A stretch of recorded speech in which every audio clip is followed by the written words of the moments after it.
هلو شباب ميدل 2. هنشتغل النهاردة الأداء المنزلي بتاع ويك 6 الأسبوع السادس. وهنا في جزء ريفيجن شوية على الحاجات اللي أخدناها في الأول.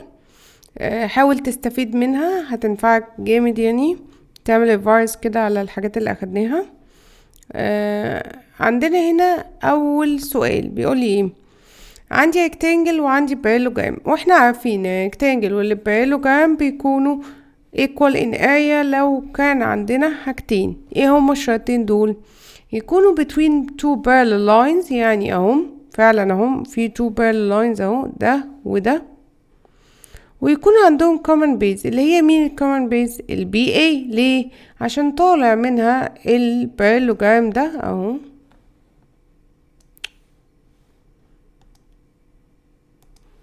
البارالوجرام اللي هو ABEF او شايفينه طبعا، وريكتانجل اللي هو ABCD اهو. هعمله لكم باللون ده اهو. دول هيكونوا equal in area. ليه؟ عشان عندهم common base و between two parallel lines. اوكي خلاص، طالما هما equal in area فاكيد الاريا بتاعت البارالوجرام نفس الاريا بتاعت الريكتانجل، فهتبقى 54. طب هنكتبها ازاي؟ تعالى يلا بينا نكتبها. نكتب اول حاجة ايه؟ اول حاجة هنكتب السنس، الحاجات الجيفن اللي عندنا اللي احنا قلناهم، اللي هما ايه وايه بقى. سنس ان البارالوجرام والريكتانجل الاتنين المفروض هاز ايه بقى؟ هقوله هاز common have common base. مين الكومن بيز بتاعتهم؟ اللي هي BA. تمام. و ان BA sense طبعا ان BA parallel لمين؟ لللاين ده كله اللي هو CF. سوري، عندي parallel lines، عندي common base. خلاص يبقى هما الاتنين دول هيكونوا ايه؟ equal in area. يبقى الاريا بتاعت البارالوجرام equal area of rectangle. يبقى اقوله يبقى الاريا of parallelogram. طبعا هقوله since ان انا عندي الاريا بتاعت الايه rectangle بكده، يبقى therefore الاريا of parallelogram equal الاريا of rectangle اللي هو اسمه ايه rectangle ده بقى؟ ABCD. وهتبقى equal كام؟ equal 54 سنتيمتر سكوير. سؤال سهل جدا مفيهوش مشكلة. تعال نشوف نمبر 2. وهنا عندي بارالوجرام عنده بيز وهايت تاني هو عايزه، وعايز area of parallelogram. طب تعال نشوف هنعمل ايه. اول حاجة البارالوجرام ده الاريا بتاعته بيز تايمز هايت، كلنا عارفينها. طيب عايزين نشوف مين البيز ومين الهايت. اي سايد عندك هنا اسمه بيز. يعني ايه؟ يعني 6 دي هي دي برضو 6 سنتيمتر ودي تعتبر بيز. الاي بي ب 8 يبقى الدي سي ايكوال 8 برضو، ودي بيز برضو. طيب فين الهايت؟ لو انا قررت ان انا اخد ان الدي سي ده البيز بتاعتي، يبقى الهايت يبقى corresponding ليه. ادي البيز بتاعتي، يبقى الهايت نازل عليه perpendicular. لازم يكون نازل عليه، لازم يكون perpendicular عليه. يبقى البيز بتاعتنا 8، يبقى الهايت بتاعها 4. اوكي طيب انا عندي الاتنين موجودين. تمام موجودين. يبقى هشتغل ان الاريا equal base times height. base equal 8 والهايت equal 4. 8 times 4 32 سنتيمتر سكوير. خلاص. طيب كان ممكن اجيبها من البيز التانية اللي هي 6. ايه ده؟ هتقولي مش مفيش هايت بتاعها. طب تعالى نشوف البيز والهايت فين هما. هنا البيز عندك اللي هي لو قلت ان السايد ده هو البيز عندي اهو سي بي. طيب الهايت فين؟ اهو اللي نازل عليه، هعملهولك بنفس اللون اهو. شايف؟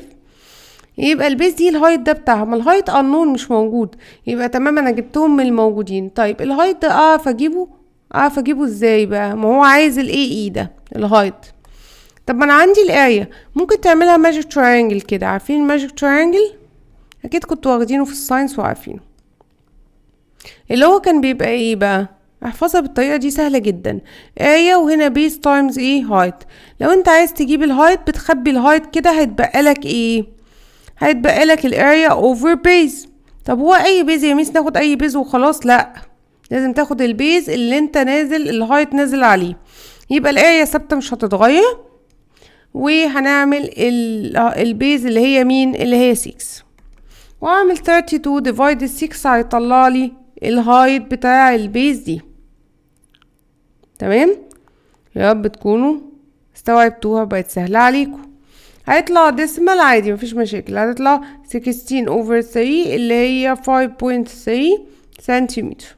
خلاص، تعال نشوف نمبر 3. وهنا عاطيني بارل لاين، وعاطيني ان التو سايز دول ايكوال سي اي و اي بي. طب عايز ايه بقى؟ عايز الشادد بورت اللي انت شايفه ده اللي هو اي اف اي بي ايكوال دي اف اي سي. طب هنعملها ازاي؟ دي كنا قايلين واحده قبل كده شبهها. طيب البارل لاين هنستفاد منه ايه؟ والايكوال بيز، وعندي ده يعتبر اسمه ميديان. اول حاجه هستفاد ان الميديان ده بيقسمهم into two equal triangle in area. يعني التراينجل ده كده شايفه equal التراينجل التاني اهو. تمام، دول equal in area. ليه يا ميس؟ عشان عندهم equal base و common vertex او median، براحتك. طيب في ايه تاني بقى عندنا؟ عندنا في parallel lines. هو فاضل التراينجل ده، اعملهم equal ازاي؟ عندي البارل لاينز بيبقى مين ايكوال مين؟ اهو بيبقى التراينجل اهو اعمله لك اهو اي دي بي اهو، ده ايكوال مين؟ ايكوال التراينجل التاني اهو اي دي، نفس الشكل اهو كده اي دي سي. نعمله بلون تاني عشان يكون اوضح اهو اي دي سي، اي دي سي اهو ده كده. خلاص التو تراينجلز دول ايكوال، بس انا مش عايزه كل تراينجل، انا هعمل ريموف للجزء اللي فوق ده، هعمله ايه؟ سبتراكت، اشيله. اوكي، يبقى باي سبتراكتنج اعمل سبتراكت للجزء اللي فوق ده. ليه هيتبقى مين ايكوال مين بقى؟ هيتبقى ان اللاين ده سوري تراينجل ده اهو ايكوال للتراينجل التاني ده. خلاص يبقى احنا اهو باي ادنج 1 و 2 خلاص ايه الموضوع خلص. هكتبها ازاي؟ تعالوا نكتبها سوا. اول حاجة هنكتب ايه؟ هكتب سنس ان انا عندي بارل لاين اهو، ده بارل ده و equal base، يبقى therefore يبقى هقوله يبقى ال area of triangle FEB equal ال area of triangle FCE. خلاص، ودي step number 1. ممكن اقول هنا median عادي، ممكن اقول ان ال FE ده median. خلاص دي step 1. بعدين هقول ايه تاني؟ تعالى بقى نكمل ايه الناحية دي. هقوله since ان انا عندي parallel line انا كتبتها خلاص، وعندي common base AD is common base. خلاص يبقى الاريا بتاعت مين equal مين؟ يبقى الاريا of triangle ADB equal مين؟ equal ADC. هقوله by subtracting هشيل الجزء اللي هو مين بقى؟ الجزء اللي فوق ADF.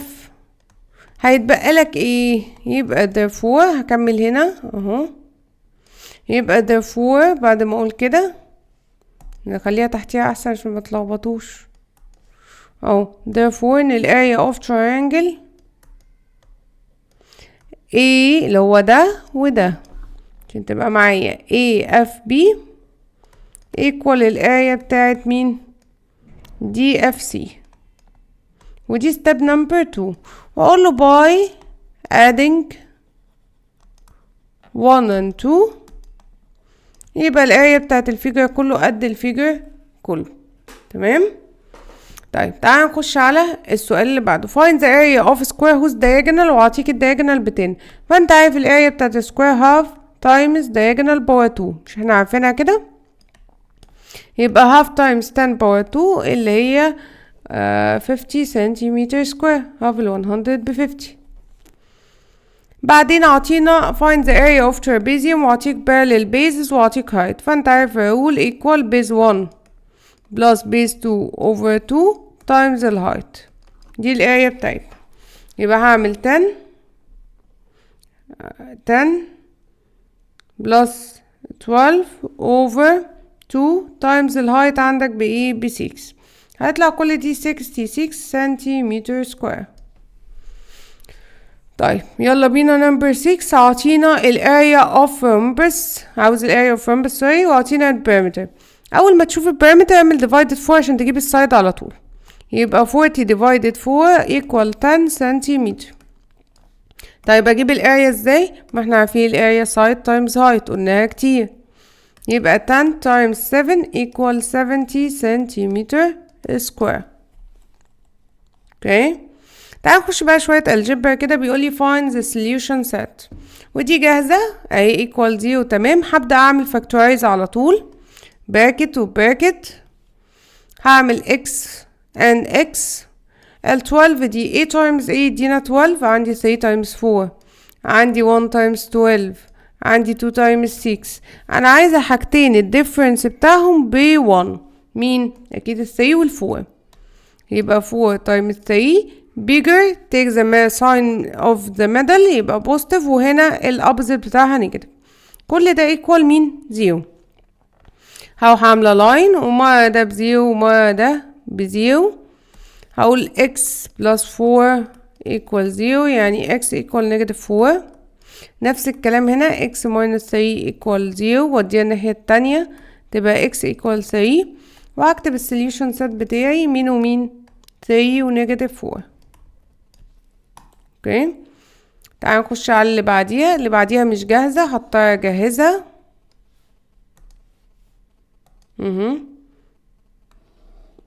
هنجهزها ازاي؟ يلا بينا. يعني كل شوية يطلع معاهم كده.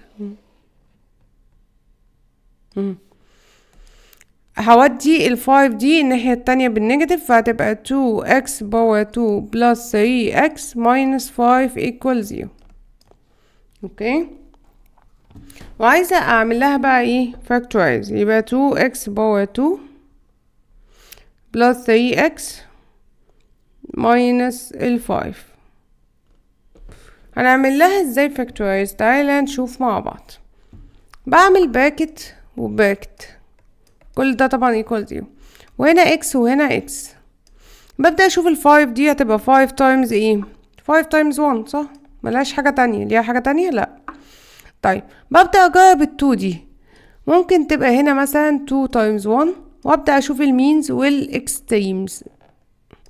5 times 1 equal 5x و 2 times 1 2x. هل دول الديفرنس بتاعهم 3؟ تمام. طب لو ما نفعوش يا ميس نعمل ايه؟ بدلي ال 2 مع ال 1، خليها 1 times 2. انا طلعت معايا من اول مرة فتمام، يبقى هما كده تمام. طيب هكتب البوزيتيف هنا ولا البوزيتيف هنا ولا النيجاتيف؟ ما الديفرنس هيبقوا مختلفين. طب اكتب الساين المختلفة فين؟ شوف الميدل ساين فيها ايه؟ فيها بوزيتيف. تعالوا نشوف مين الاكبر، ال5 ولا ال2؟ طبعا ال5. مين اللي رايح لل5 هنا؟ يبقى ده البوزيتيف عشان تبقى بوزيتيف 5، و2 times 1 يبقى هنا النيجاتيف عشان تبقى نيجاتيف 2. يبقى 5 ونيجاتيف 2 هيكونوا 3. وكده احنا ايه؟ عملنا لها factorize. تعالى بقى ايه نكمل ونعمل لها ايه؟ solving للإيكويشن. تعالى نعملها solving للإيكويشن. هعملها ازاي؟ اهي مرة هكتب ان 2x plus 5 equal 0، مرة x minus 1 equal 0. دي مرة سهلة هتروح هناك هتبقى الاكس ب1. طب دي هنعملها ايه؟ هتبقى على 2 steps. هتودي ال 5 هناك بالنيجاتيف يبقى 2x equal negative 5، بعدين تودي 2 بالديفايدد equation عادية يبقى x equal negative 5 over 2. خلاص طلعناهم. اكتب بقى السوليوشن سيت بتاعي ان هي 1 و negative 5 over 2. تمام، سهلة يا حبايبي. تعالى نشوف اللي بعدها.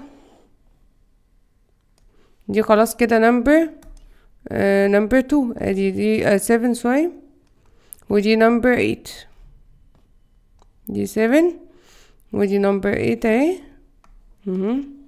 تعالوا نمبر 9 هحلهم بقى كده ورا بعضهم عشان نعرف نحل بايه براحتنا. نمبر 9 هدخل ال 5x هنا، هتبقى x باور 2 ماينس 5x، هتدخل بالنيجاتيف طبعا. طب هنا الفاكتورايز بتاعها ايه يا حبايبي؟ الفاكتورايز بتاعها ان انا هاخد كومن فاكتور. ايه الكومن فاكتور؟ x. طبعا لازم اول حاجه تاخد كومن فاكتور لو في. طبعا اخدنا من هنا x هيتبقى x ماينس اخدت من هنا x هيتبقى 5 equal 0. نفس الستبس هي هعمل لاين بس مفيش براكت تاني. مش هنعمل ايه عادي مع الاكس ايكوال 0 ومع اكس ماينس 5 ايكوال 0. ودي دي هناك هتبقى اكس ايكوال 5. يبقى السوليوشن سات عندي مين ومين؟ ال0 وال5. وخلصت على كده. اوكي دي نمبر 9. تعال نخش على نمبر 10. نمبر 10 هنا اعطيني ايه اهي x باور 2 minus 49 equal 0. دي بتتعمل difference between two squares يعني x و x. ال 49 الروت بتاعها 7 و 7، واحدة بوزيتيف واحدة نيجاتيف. نفس الكلام بيعيد نفسه، شرحتها في التقييم التاني برضو. هعمل x minus 7 equal 0 و x plus 7 equal 0. ودي ال 7 هناك بالبلس يبقى x equal 7، وديها دي هناك بالماينس يبقى x equal نيجاتيف ايه 7. واكتب السوليوشن سات بتاعي 7 and نيجاتيف 7. وخلصت على كده. يا رب تكونوا استوعبتوا كل اللي احنا قلناه. حاولوا تحلوا كده وان انتوا ايه تمسك الكلام ده كده وتحلوا بنفسك تاني، ما تبقاش متفرج. الموضوع هيفرق معاك جامد يعني، يبقى الموضوع اسهل عليك. دي نمبر 8 اهي ماشي، و7 و9 و10. انا بنزل السوليوشنز دي كلها PDF على جروب التليجرام. لو حد مش معايا ممكن يكتب لي في الكومنتس هبعت له الجروب. وربنا معاكم وسلام.